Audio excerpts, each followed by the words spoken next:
achieve what they can achieve, they must have dual carriageway links, as must the south of Scotland, the A1, the A77. How on earth are we going to achieve all these things unless we change our priorities and find different ways to raise capital for these vital projects? Cabinet Secretary. Well, of course, Fergus Hume will be aware that capital funding is constrained, and as well as the roads programme, there's also the housing investment, which of course we are investing £4.9 billion, £4.1 billion of which is public capital money. And I'm assuming Fergus Hume would support the investment in housing as well as the investment in roads. And of course the constrained capital position is exactly why we are looking at revenue finance options that are being considered, including all the procurement options being looked for the A96. So we'll continue to do that to ensure that we can make sure that we can invest in our infrastructure, because we know how important that is to growing our economy. Thank you. That concludes general questions. The next item of business is First Minister's questions, and I call Russell Finlay, question number 1. Thank you, Presiding Officer. Child cancer patients Millie Main and Molly Cuddihy. Adult patients Gail Armstrong and Tony Dines. 2 other children, names and ages unknown. All patients at the Queen Elizabeth University Hospital, where they contracted infections and died. Dozens more child patients also contracted serious infections.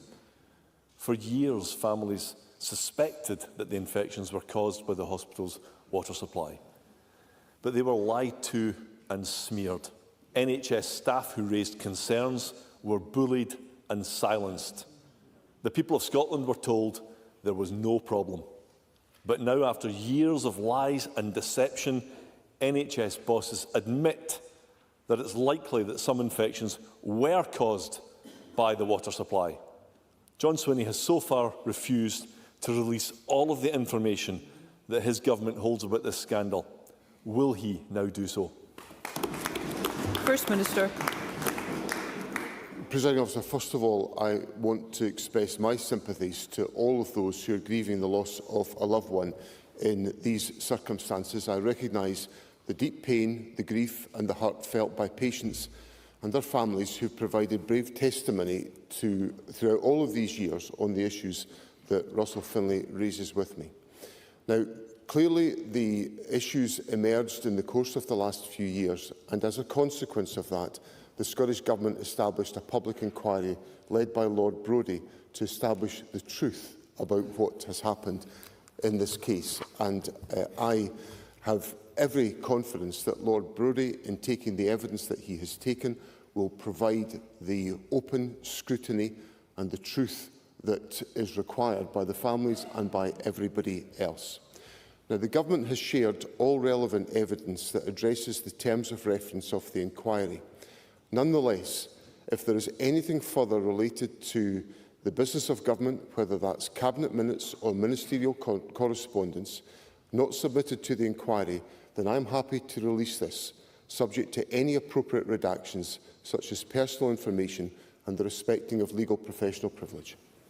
Russell Finlay. John Swinney's commitment is welcome, but it should not have taken this long, and there can be no backsliding. The families will be watching. I pay tribute to these families. I cannot begin to imagine the pain they have suffered. I'm in awe of their determination and their dignity. And I think that it's important for Mr Swinney to hear what they are saying. And I quote, "We were all lied to, we were all disbelieved, we were all demeaned and smeared. We have had our families devastated and our lives traumatised. We cannot overstate the level of deceit and conniving cowardice of Greater Glasgow and Clyde Health Board. These families quite rightly expect accountability. They demand a reckoning for the board's leadership. So will John Swinney sack those responsible?" First Minister. Presiding Officer, first of all, I acknowledge the pain and the suffering that the relatives of those affected by these circumstances have suffered.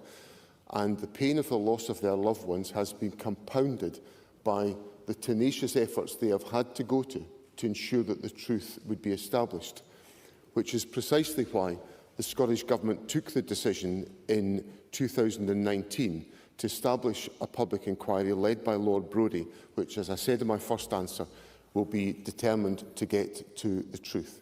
Now, there are a variety of issues that we have to await the outcome of the inquiry from Lord Brodie.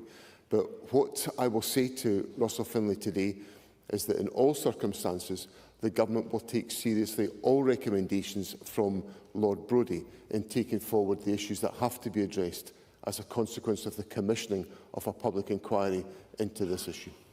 Russell Finlay. We wouldn't need to spend hundreds of millions of pounds in public inquiries if public bodies simply told the truth. And it's no wonder these families are so angry.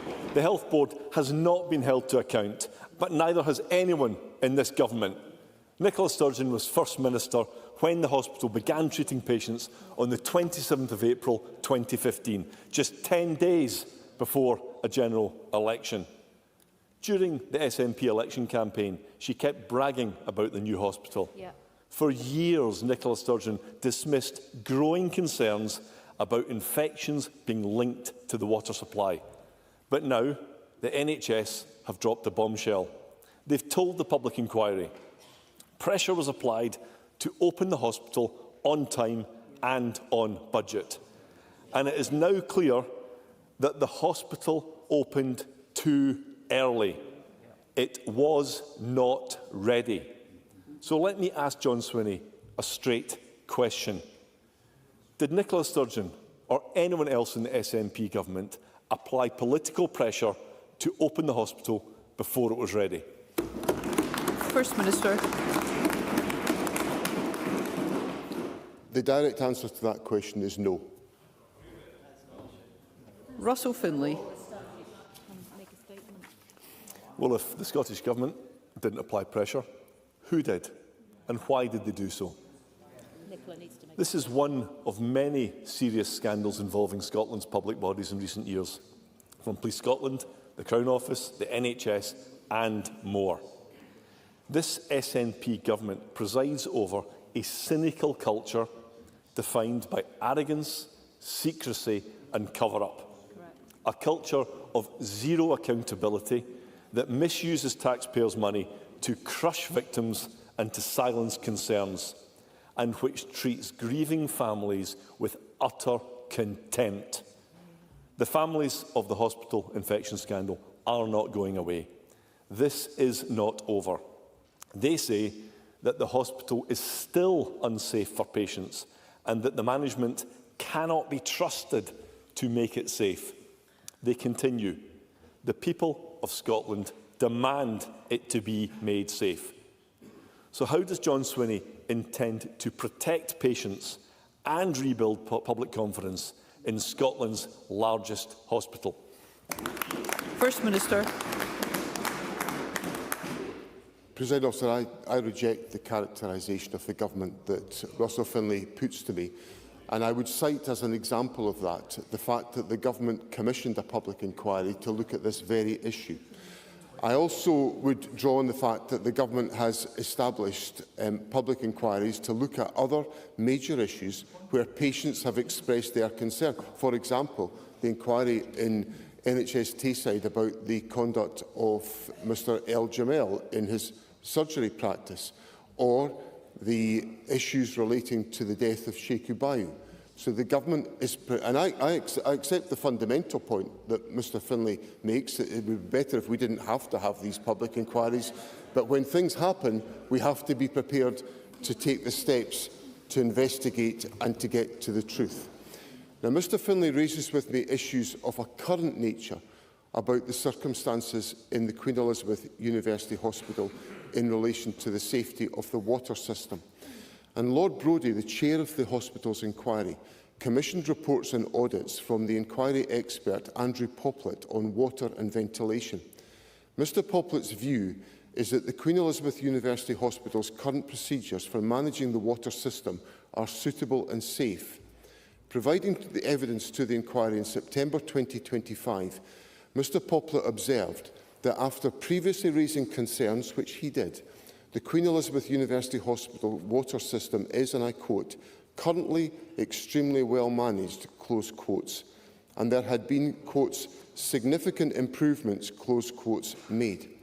So that is independent advice that's been provided to Lord Brodie's inquiry, which I put on the record today to reassure members of the public that the safety considerations in the Queen Elizabeth University Hospital are uppermost in the thinking and the minds of Greater Glasgow and Clyde Health Board, and obviously the Government wants to have that assurance, and that inquiry report, I think, provides exactly that.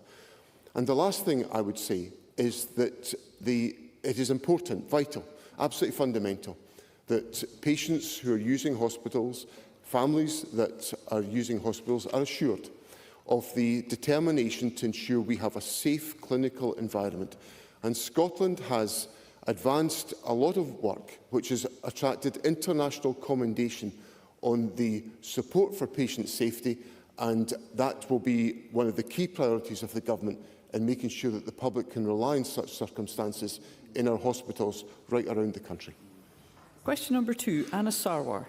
Presiding Officer, much of John Swinney's answers are simply not credible.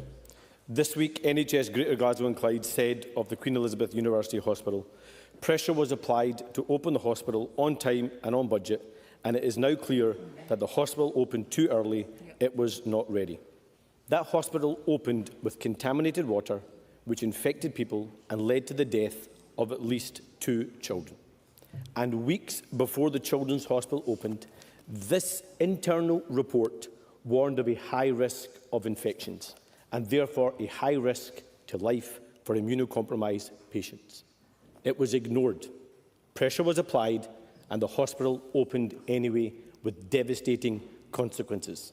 So who applied that pressure and why? First Minister.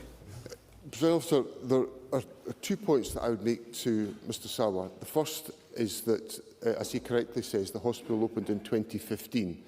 The Scottish Government was advised by NHS Greater Glasgow and Clyde of a water contamination problem was on the 1st of March 2018. So long after the report that Mr Sarwar raises with me.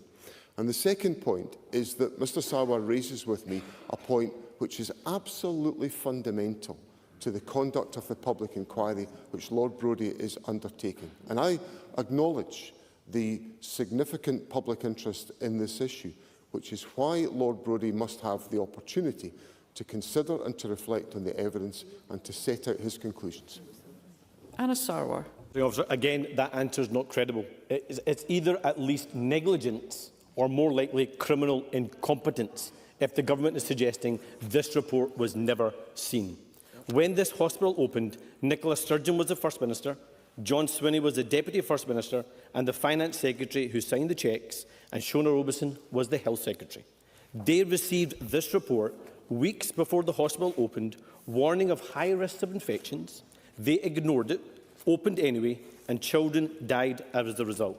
For 7 years, families have been lied to. Whistleblowers have been bullied, gaslit and punished, and those who raised concerns were dismissed and patronised. Pressure was applied to open the hospital before it was ready, even though it had contaminated water that risked lives. So I ask John Swinney again, who applied that pressure and why? First Minister. Presiding Officer, these issues are the substance of the public inquiry, and as I've indicated in my answers already, the Government clearly expected the hospital to open. Preparations were being taken to do that, and the operational responsibility for that lay with the NHS Greater Glasgow and Clyde. And these issues are the substance of the inquiry that Lord Brodie must undertake. Now, Mr Sarwar said in his question that the experience of whistleblowers and staff and patients and families has been completely unacceptable. And I agree with that. I agree with that wholeheartedly.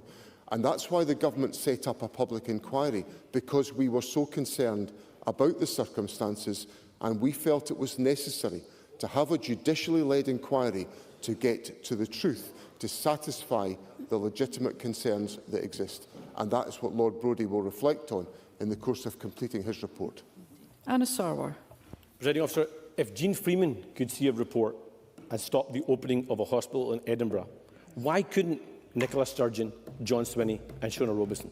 That gets the heart of the issue right here, because this is the biggest scandal in the history of this Parliament. I first raised this case 7 years ago when whistleblowers came to me with devastating evidence that children had died due to infections, but their parents had never been told the true cause of their death. One of those parents was Kimberly Darrick, the mother of Millie Main. Millie was in remission, but died after contracting an infection from the water. She was 10 years old. Millie was forced to fight not only cancer, but an unseen danger inside those hospital walls. And every step of the way, the Health Board and countless SNP ministers closed ranks and denied there was a problem. People have died. Their families deserve the truth. A hospital was opened too soon with contaminated water, which infected patients, which led to deaths.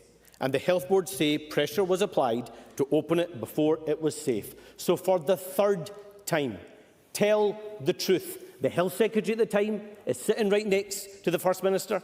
He was the Deputy First Minister and the Finance Secretary. They could ask Nicola Sturgeon too. Tell the truth. Who applied the pressure and why? First Minister.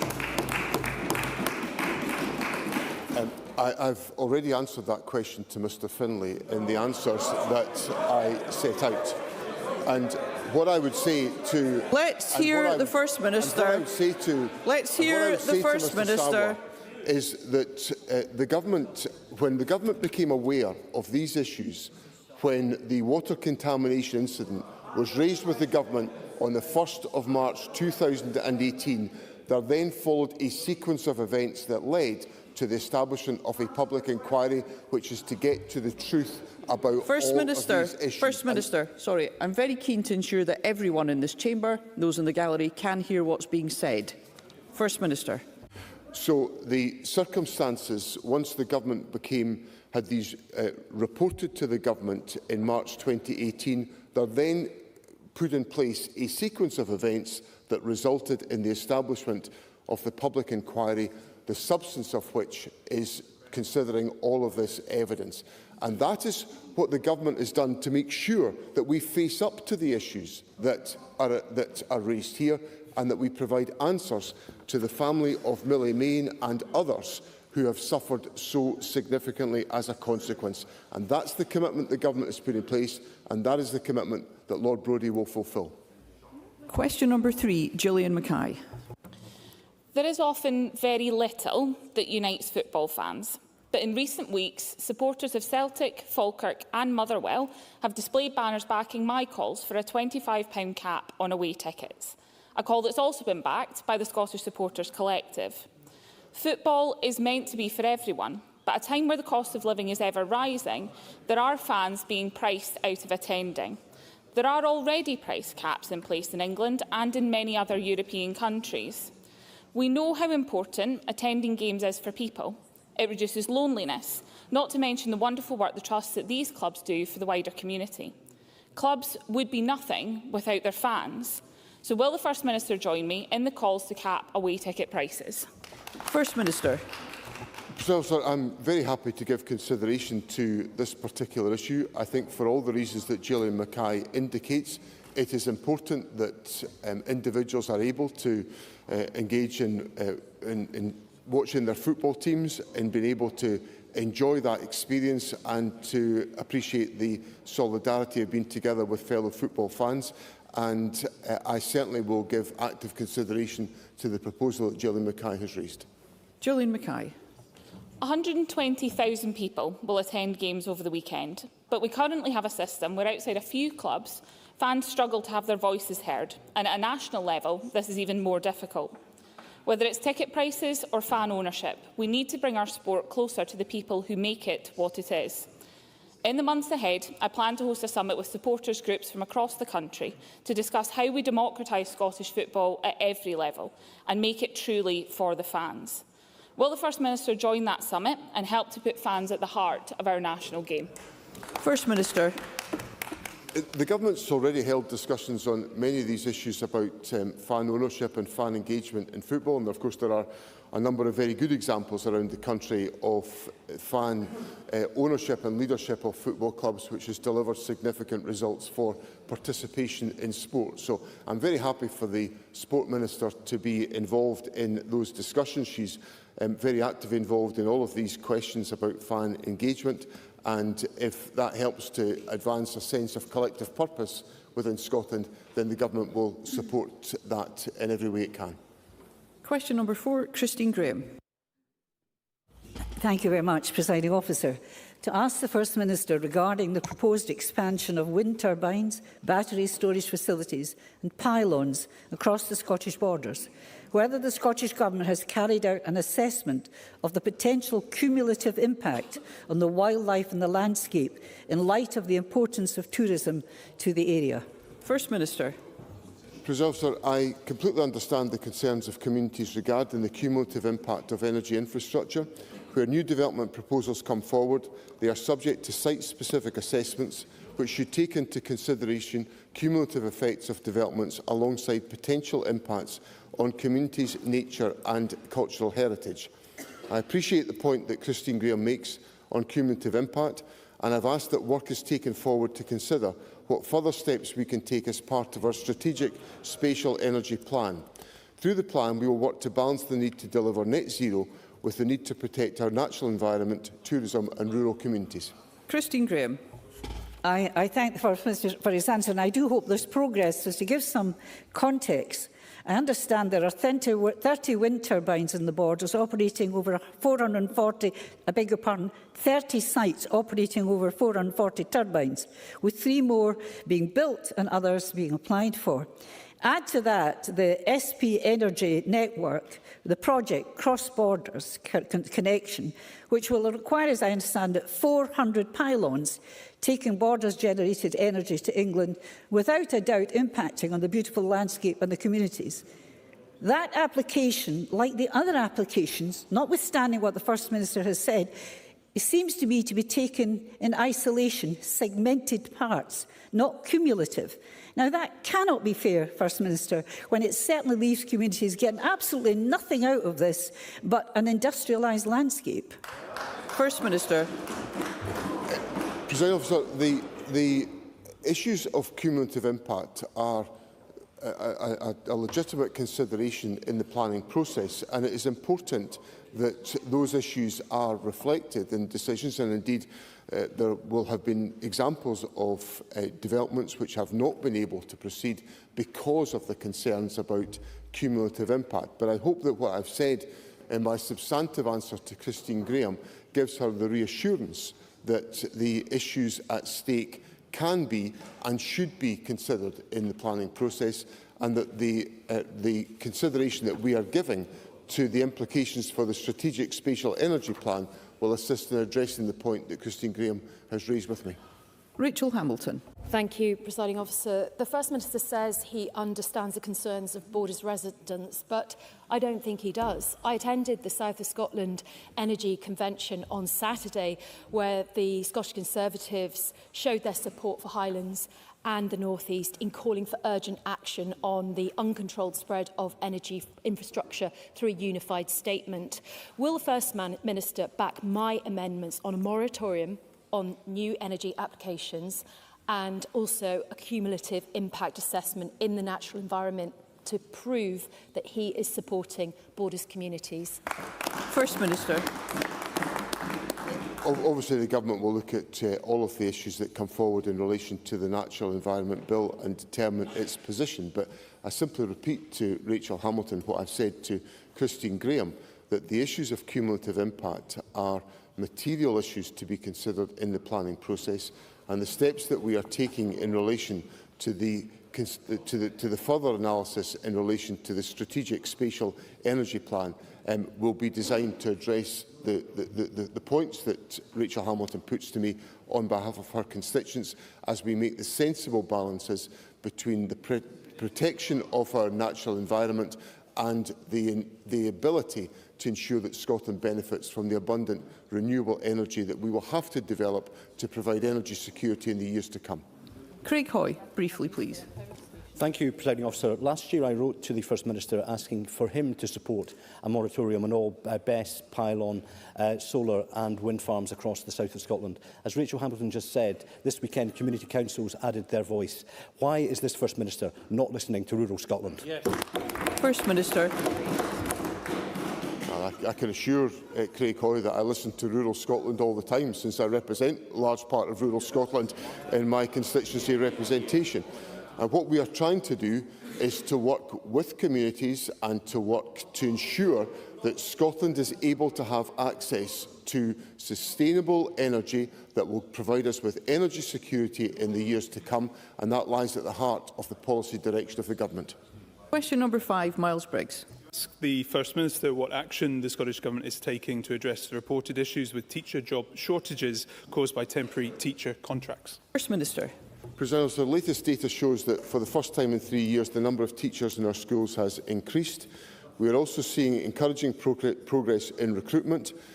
More teacher induction scheme probationers are securing a teaching post, whether permanent or temporary, in the year following their probation. This Government understands how essential it is to have great teachers in every classroom, and the challenges in recruitment in some subjects and local areas must be addressed. That's why I'm pleased to announce today that we are launching a national recruitment campaign to encourage more people into secondary teaching, particularly in the subjects and areas where recruitment is most challenging. Miles Briggs. Well, the Government's own analysis shows that most newly qualified teachers in Scotland are no longer getting permanent jobs. 2,294 newly qualified teachers completed their probation. However, only 25% of them have secured permanent posts. EIS General Secretary Andrea Bradley says these figures released confirm that the Scottish Government has absolutely failed to deliver on their 2021 manifesto commitment. First Minister, after 19 years of this SNP government, why have ministers spectacularly failed in their workforce planning and the pledge they made to both parents, professionals and young people? And what does the First Minister say to young qualified teachers in Scotland now considering leaving our country because of this government's disastrous workforce planning? First Minister. President, there has been an increase in post-probation employment from this year compared to last year, which demonstrates the progress that has been made. We also have in place a lower pupil-teacher ratio in Scotland compared to other parts of the United Kingdom, and a higher number of teachers per 100,000 pupils in Scotland compared to other parts of the United Kingdom. So the Government recognises the importance of investing in teacher education and in education services. That's why the Government has increased the budget available to local authorities through the Government's budget announced last week, and we will continue to work with our local authority partners to ensure that we strengthen recruitment of teachers and to encourage and motivate more individuals to join the teaching profession. Paul O'Kane. It was this First Minister at the beginning of this Parliament who promised a focus on recovery from the pandemic in education. He made a pledge around 3,500 more teachers, permanent teachers, in this Parliament, and yet he will spectacularly fail on that pledge. And yet, according to the Cabinet Secretary, it appears to not be the responsibility of this Government. Rather, it's the fault of teachers themselves. She said, and I quote, "They're opting not to travel to jobs," or "they are much more expensive to employ." So can I ask the First Minister, does he agree with Jenny Gilruth's analysis of the situation? Does he think that underemployed and unemployed teachers across the country should have to uproot their lives and their families because of his Government's failure to competently put together a workforce plan? First Minister. The Government has had in place for many years incentives to encourage individuals to move to areas of the country where there are shortages of teachers, and there are challenges in place in some of those locations, which is exactly why the Government has intervened to try to put in place those incentives to ensure that can be achieved. But Mr O'Kane rather skates past the improvements that have been made in Scottish education, with record levels of literacy and numeracy in our schools as we speak, with a tremendous exam diet of achievements that have been made by the young people of Scotland. There is tremendous strength in Scottish education, and Mr O'Kane should join those of us who are very proud of it. Willie Rennie. When John Swinney was Education Secretary, he instructed the recruitment of thousands of extra teachers but failed to ensure there was enough permanent jobs for them. The result is that thousands are on precarious zero-hours contracts. Isn't it the case that despite all the fine rhetoric from this government about workers' rights, it's got the worst workers' rights record of this Parliament? And finally, when are these people finally going to get a job? First Minister. What I'd say to Mr Rennie is that teachers in Scotland are the best paid in the United Kingdom as a consequence of the pay deals put in place. First Minister, the thing that I find really frustrating is I know how many members wish to put a question in this session, and every time I have to stop business, another member is being deprived of that opportunity. Please, let's hear one another. First Minister. President Officer, the steps that the government has taken have been to improve teachers' pay and conditions, and as a consequence, and as I recounted these figures to Mr Sarwar last week, teachers in Scotland are much better paid and have much better take-home pay than teachers in the rest of the United Kingdom. We have more teachers per head of population in Scotland than other parts of the United Kingdom, and also a lower pupil-teacher ratio in Scotland. That's the government investing to deliver on our commitments on education, and we intend to continue to do so. Question number 6, Katie Clark. To ask the First Minister whether the Scottish Government will comply with the Scottish Information Commissioner's ruling that files relating to James Hamilton's investigation into whether the former First Minister Nicola Sturgeon broke the ministerial code must be published by 22nd January 2026. First Minister. Presiding Officer, the Scottish Government will comply with the Commissioner's decision and will do so as soon as practically possible. I do not expect this will take much longer. The courts have made it clear the identities of those who complained in relation to allegations of sexual assault must have their identities protected, and there are no circumstances in which I will do anything that risks breaking those court orders. I cannot release information which would breach those court orders and amount to a contempt of court. Katie Clark. The Scottish Government has wasted millions of pounds of taxpayers' money fighting court cases, with 2 further appeals relating to the salmon files before the Court of Session later this month. Will the First Minister ensure full disclosure by releasing all of the salmon files? And if he won't commit to this today, will he at least release information which has not been contested through the appeals process? And if the Scottish Government loses the appeals, will he commit to not using his veto?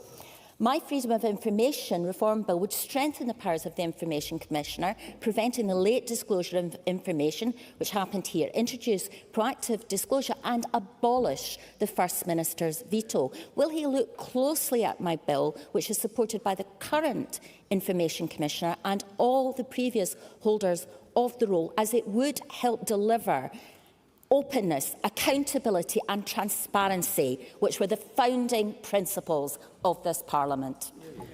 First Minister. We will, of course, look at the bill and consider its contents, but it is really important that I'm clear with Parliament why the Government is acting in the way that it is acting. The Scottish Government has handled nearly 90 Freedom of Information requests and reviews relating to the James Hamilton investigation. We are also responding to 96% of information requests on time against a backdrop of rising request numbers. In relation to the particular case that Katie Clark raises with me, the Government will comply with the Commissioner's decision, but I have to be absolutely satisfied that there is no risk that court orders that protect the identities of individuals who have complained in relation to allegations of sexual assault are in any way disclosed as a consequence. I will be clear with Parliament, I will not do that. And I'm very surprised that Katie Clark wants me to release all of the information, because if I released all of the information, I would breach court orders, and I will not do that. So the Government is appealing 2 other cases which we believe would result in us committing contempt of court, and I will not do that. So the Government has, as I've said already, has handled nearly 90 freedom of information requests, but I have a legal responsibility. I have a responsibility in the ministerial code to obey the court orders that are in place, and I want to be crystal clear with Parliament. I will do nothing to jeopardise that. Fergus Ewing. But what the First Minister hasn't said, presiding officer, is that James Hamilton, when he produced his report, himself, in public, in an unprecedented move, expressed his severe reservations with the redactions that he was required to make. And moreover, the orders made regarding the release of further information have been made by David Hamilton, the Freedom of Information Commissioner. Now, the First Minister will accept that both James and David Hamilton are individuals of the highest repute and integrity, and they would not invite him to do anything that was illegal. So my question is this: isn't the First Minister using the excuse of jigsaw identification as a human shield, as a pretext for declining to release information, because the real reason is it will cause extreme embarrassment to several people who are in the Scottish Government now and previously were in that trusted position? First Minister. I cannot find it in myself to associate myself with the words that Mr Ewing has made of the, quotes, excuse of jigsaw identification. Because that question lies at the very heart of the provision of statute in this country. And my duty as First Minister at all times is to obey the law. And Mr Ewing is inviting me to be cavalier with the orders that have been passed by a court in this country, and I want to be crystal clear with Parliament, I will do not one bit of it. Murdo Fraser. Thank you, Presiding Officer. I wonder if the First Minister appreciates what a bad look it is for his government to be spending huge sums of taxpayers' money contesting rulings from the Independent Information Commissioner. David Hamilton is an experienced and respected professional who has spent his entire career in Scotland's justice system. Does the First Minister really think he would be asking the Scottish Government to do something that would be unlawful? First Minister. The Government has made clear that we believe the Information Commissioner has erred in law in relation to two of the cases that the Government is appealing. And Mr Fraser is a lawyer. He knows full well the obligations that I carry as First Minister to ensure that the Government at all times complies with the law. And where I believe there is a risk of jeopardy in that respect, I will ensure that the Government acts within the law, and that's exactly what I'm doing. Thank you. We move to constituency and general supplementaries, and I call Emma Roddick. Thank you, Presiding Officer. Developers have warned that the planned West of Orkney wind farm, which has the potential to power 2 million homes by the end of the decade, will not be built unless unfair UK transmission charges are overhauled.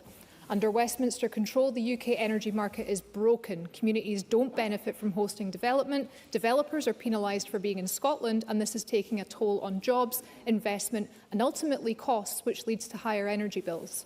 Does the First Minister agree that powers over Scotland's energy should be placed in Scotland's hands? First Minister. Well, Presiding Officer, Emma Roddick raises significant concerns about the West of Orkney wind farm, which have been raised by the developer, which is a development that would bring enormous benefit to the people of Scotland, but it is put in jeopardy because of the disproportionate transmission charges of the United Kingdom regime. So the sooner we can ensure that we have the control over these issues in the hands of the people of Scotland so we can benefit from the energy wealth of Scotland, the better, and that can only happen with independence. Ros McCall. Thank you, Presiding Officer. The First Minister will be aware of concerns raised by the Scottish Childminding Association regarding planned changes by HMRC to making tax digital and the long-standing tax-free wear and tear allowance for childminders. The allowance permitted registered childminders to claim 10% of their income tax as tax-free, given that they're opening their homes to children and the evident wear and tear which comes as a result of this. Now, the tax changes are due to the introduction in England and Wales of childminding in a non-domestic premises, which does not apply in Scotland. And the changes will require childminders to claim on a case-by-case basis should damage occur in their properties as a result of the occupation, adding additional admin and complexity to a burgeoning sector. Now, the childminding workforce in Scotland has declined by 48% since 2016, with an increase in paperwork cited as the main reason for this decline. So childminders currently looking at whether they can make a decision about their future business model based on this. So can I ask the First Minister, in the light of this, what assessment has the Government made of the impact on childcare capacity in Scotland of the HMRC's decision, and what urgent representations can be made to the UK Government to try and halt this? First Minister.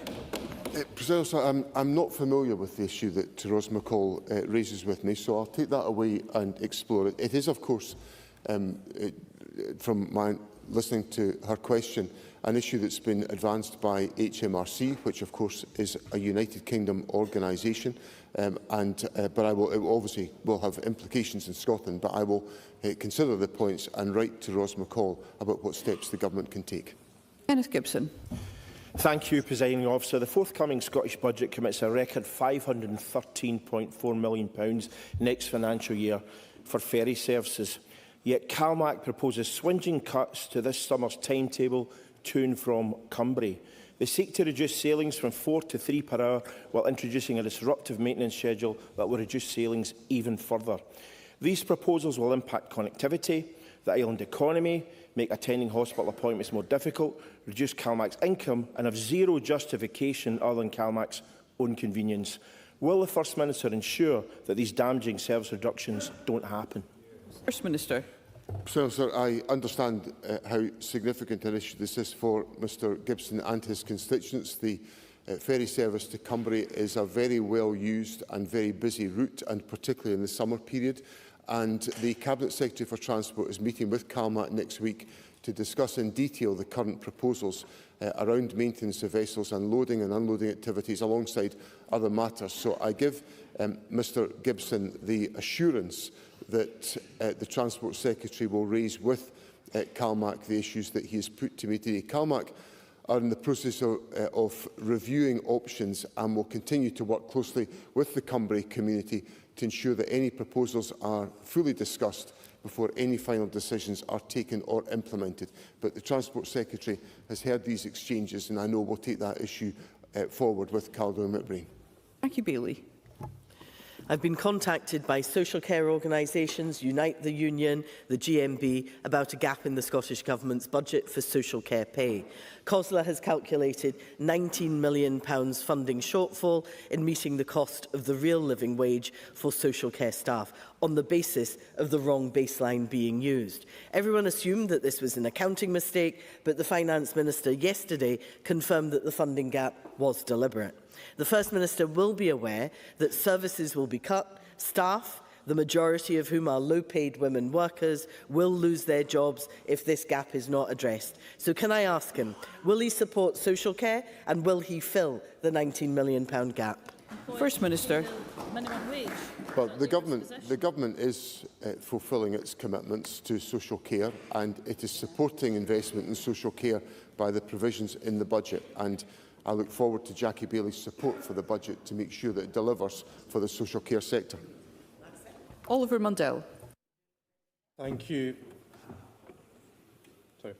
Thank you, Presiding Officer. As those at home and around the world, including here in our own Parliament, raise a dram this week to the continued social, economic and cultural importance of Robert Burns, the campaign to save the home of Old Lang Syne, Ellisland, the Dumfriesshire farm the poet built and called home, is building momentum, and it's where he wrote many of his most famous works. With the project to restore this nationally significant site, it's so important to local residents in Dumfriesshire and Burns fans.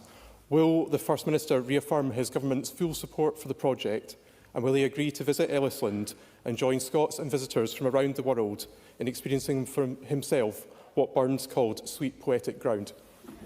First Minister.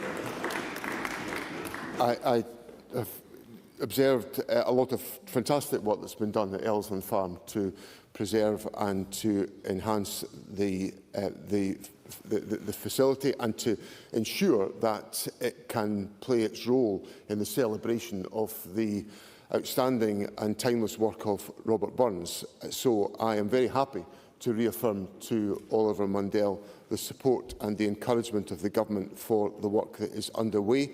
There is work that has been taken forward which involves attracting funding from the National Lottery Heritage Fund, South of Scotland Enterprise and Museums and Galleries Scotland, and I would encourage the Robert Burns Ellesland Trust to continue engaging with Museum Galleries Scotland in taking forward their plans.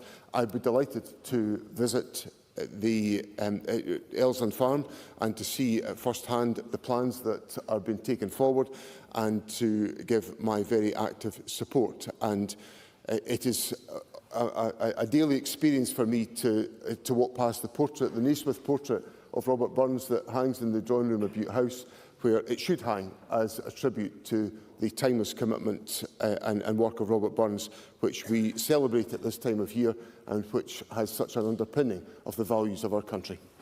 McLennan. The Head of Scotland for Save the Children has welcomed the SNP Scottish Government's budget plans for a top-up on the Scottish child payment for families with a baby under 1. She said this week this crucial extra support can't come soon enough for families. We hope that it receives cross-party support in Parliament. Will the FM join me in calling on opposition members to listen to Save the Children and back this SNP Scottish budget so that we can deliver landmark policies like this to continue our work to eradicate child poverty? First Minister. Officer, the point that Paul McLennan makes is an important one. The Scottish Government underpins the support for the Scottish Child Payment, which is helping to keep children out of poverty in Scotland and to deliver a falling level of child poverty in Scotland. From 27-28, the Government will deliver a boost to the Scottish Child Payment to £40 per week for all children under 1, which Save the Children has said will sow the seeds of a brighter tomorrow. And I would encourage members of all parties to support the Government's budget, which makes provision for these aspirations. And Jeremy Balfour. Thank you, Presiding Officer. The First Minister will be aware of the disgraceful vandalism of the Edinburgh Central Mosque last week. What is the Scottish Government doing to address this intolerance displayed in this action? And what assurances can he give to all religious communities in Scotland that don't feel safe following attacks like this? First Minister. First of all, I was deeply troubled to hear of the vandalism at the Central Mosque in Edinburgh, and I associate myself entirely with Mr Balfour's points that nobody should be on the receiving end of hatred in our society today. I regularly meet, as does the Social Justice Secretary and the Minister for Equalities, with various groups in Scotland to ensure that we are acting together to tackle hate in our society.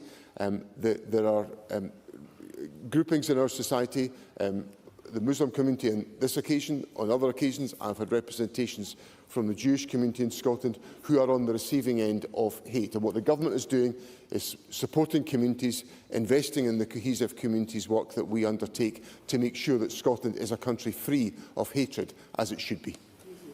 That concludes First Minister's questions. The next item of business is a member's business debate in the name of Emma Roddick. There will now be a short suspension to allow those leaving the Chamber and the public gallery to do so.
Okay, if I could encourage those leaving the public gallery to do so as quickly and as quietly as possible, as well as those who are leaving the chamber to do likewise, as we move on to the next item of business, which is a members' business debate on motion 18469 in the name of Emma Roddick on Growing Together programme success. The debate will be concluded without any questions being put.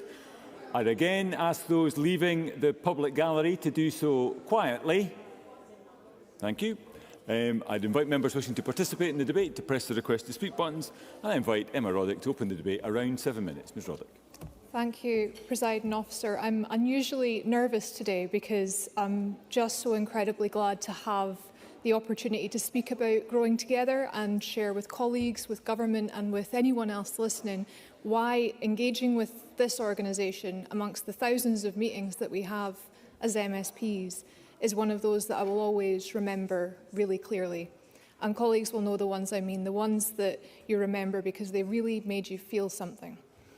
Growing Together works with young people experiencing or at risk of poverty, mental health issues and adverse childhood experiences, intervening to support those young people to mentor nursery children and take on leadership roles in their communities, consulting with community members and developing youth-led initiatives. Right now they are working in and around the Murray Firth and across Aberdeen. When Gavin Morgan of Growing Together reached out to me last year, I could tell that there was something really special about what the nursery programme is doing. Gavin is so passionate. There's no other way to say it. He loves what he does and he loves seeing the results of his work. When I told him that we'd finally secured a debate spot for this motion, I asked him if there was anything new that he wanted to share with me since we last spoke. He sent me 10 bullet points, 2 PDFs and a video. I will circulate that video to colleagues after this debate because, of course, the reason that this works is the willingness of the young people who take part, and their reflections are so special.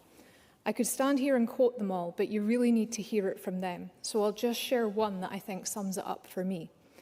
I finally feel I am okay as a person. I thought everyone else was better than me.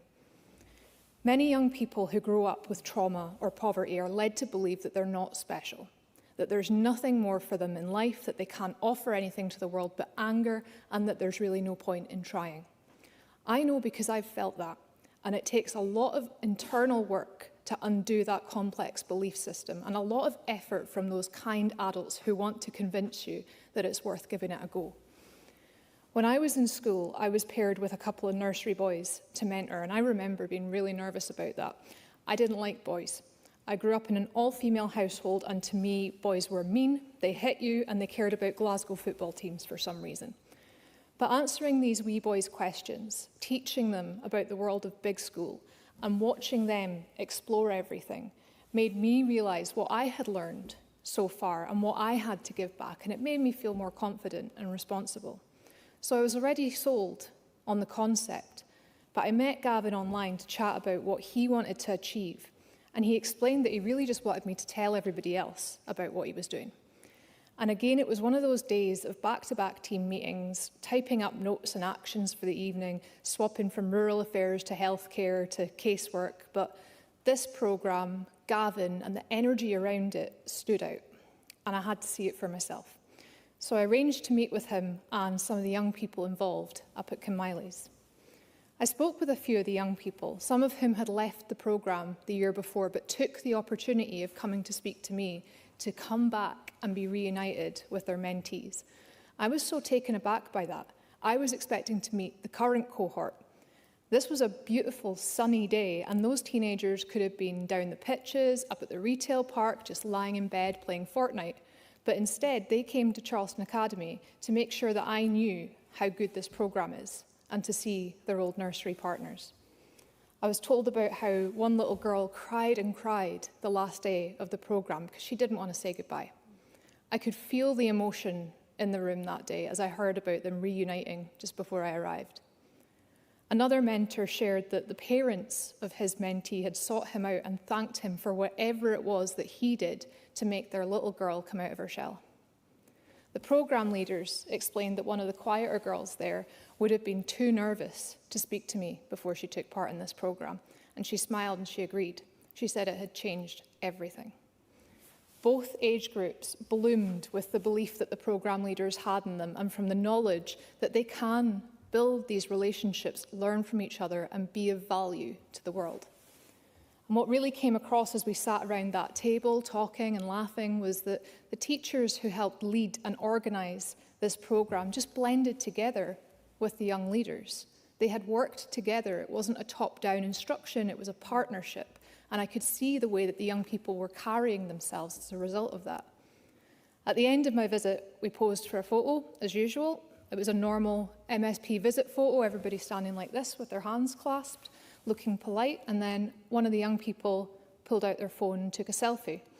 And that's the photo that I used for my social media post about the visit, because that's the one that captures the energy and the joy of the day, where they explained to me how special this all is, which just shows what a difference it makes when the young people do something for themselves. We know that intergenerational work produces results. We know that young people with adverse childhood experience need a push, need encouragement, need opportunities to discover the amazing things about themselves that the world has told them aren't there. We know that this works, and I think it would be a very sensible, successful move if the Scottish Government considered seriously how it can support and explore how it can expand the work of Growing Together. Now, Gavin is a busy man. He's been down in Westminster sharing his successes, and he's working with even more schools who want to join up and be part of this. But I'm sure that he could find some time in his very busy diary to help out the Minister and make sure that Scotland leads the way. If we want to tackle the attainment gap, if we want more young people in positive destinations, if we want them to be genuinely involved in their communities and feel responsibility to it, this is not an opportunity that we can ignore. So I will leave it with a question that Gavin shared with me. He said, we're continuing to see a positive impact in both our nursery and community programmes for children and young people. Parents, teachers and young people ask, why is this not in more schools across Scotland? Thank you. Thank you, Ms Sherwood. We now move to the open debate. I call first Ros McCall, followed by Karen Adam. Around 4 minutes. Thank you, Deputy Presiding Officer, and I want to start by thanking Emma Roddick for using her member's business today to bring forward this issue for debate into the Chamber. It's one I feel very passionately about, as she'll know, and I really appreciate her bringing that. Growing Together, I really want to first of all just say categorically that we thank them for the work they do to support children overcoming trauma and adversity.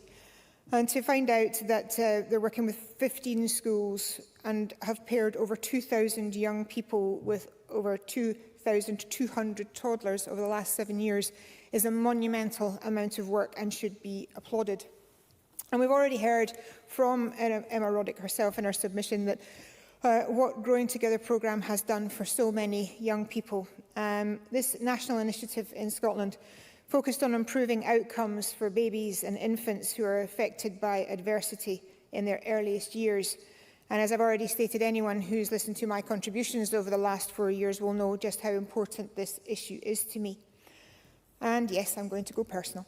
When I adopted my daughters, I was told about the issues surrounding attachment disorder and the necessity of reaching certain milestones in brain development for ongoing cognitive growth and physical health throughout life. And it was put to me like this: every milestone met is a brick in the wall of life. Miss one out, and every brick laid on top of that gap is unstable and insecure. So when a baby is born, it's amazing just how important every development milestone actually is. And if you'll forgive me, I'm going back a step from the work that Growing Together do. Everything that seems minor and insignificant is actually essential. And something as simple as holding a baby makes a massive difference. A newborn that is not held enough is more likely to have stunted growth, poor weight gain, and a weaker immune system. Touch is essential for emotional and physical development, and touch promotes vital brain